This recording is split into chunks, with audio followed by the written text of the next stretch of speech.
चिड़िया और पेड़। बरसात के दिन आने वाले थे। चिड़िया का एक जोड़ा घोंसला बनाने के लिए पेड़ तलाश रहा था। उड़ते उड़ते वह जोड़ा एक नदी के किनारे पहुंचा। वहां कई पेड़ लगे हुए थे। उन्हें वह जगह अपने लिए उपयुक्त लगी। एक पेड़ के पास जाकर वे विनती करने लगे, बरसात के पहले हमें अपना घोंसला बनाना है। कृपा करके हमारी मदद करें। अपनी एक टहनी पर हमें घोंसला बनाने की अनुमति दे दें। पेड़ ने उन्हें इनकार कर दिया। पेड़ के इनकार से चिड़िया के जोड़े को बहुत बुरा लगा। जाते जाते वे बोले, इतना अहंकार अच्छा नहीं है। एक दिन तुम भी टूटोगे और तुम्हारा अहंकार भी। पेड़ कुछ कह पाता उसके पहले वे उड़ गए। उड़ते उड़ते वे नदी के पास स्थित जंगल में पहुँचे और वहाँ एक पेड़ से घोंसला बनाने की अनुमति मांगी। पेड़ सहर्ष तैयार हो गया। चिड़िया का जोड़ा उस पेड़ पर घोंसला बनाकर खुशी खुशी रहने लगा।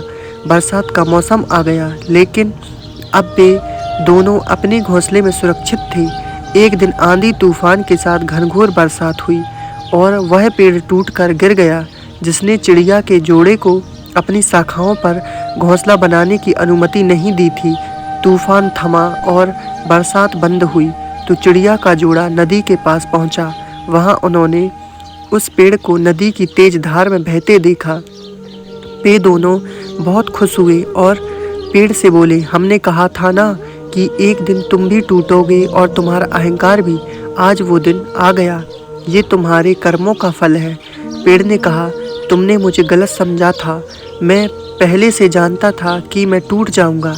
मेरी जड़ें मिट्टी का साथ छोड़ रही थीं और शाखाएं कमज़ोर हो गई थीं। इसलिए मैंने उस दिन तुम्हें इनकार किया था। तुम मेरी शाखा पर घोंसला बनाते तो आज जीवित ना होते, लेकिन तुम्हें मेरा इनकार बुरा लग गया। उसके लिए क्षमा। पेड़ की बात सुनकर चिड़िया के जोड़े को अपनी सोच पर बहुत दुख हुआ। सीख।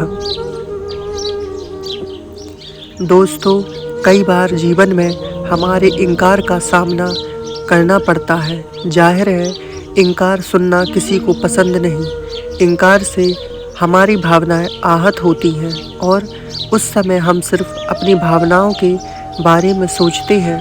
हम खुले मन से ये विचार ही नहीं करते कि इनकार करने वाले की भी कोई मजबूरी रही होगी या उसने हमारे भले के लिए इनकार किया होगा। हम उसे भला बुरा कहते हैं, दूसरों के सामने उसकी बुराई करते हैं। क्या एक ना भी हम सकारात्मक तरीके से नहीं ले सकते? अब से जब भी कोई ना कहे तो उसे दिल से ना लगाएं, उसका बुरा ना माने। हो सकता है किसी की एक ना आपको बहुत बड़ी मुसीबत से बचा रही हो। दोस्तों, अगर आपको ये स्टोरी अच्छी लगी हो तो प्लीज़ इसे लाइक करें, शेयर करें और कमेंट करके बताएं कि आपको ये स्टोरी कैसी लगी। धन्यवाद दोस्तों।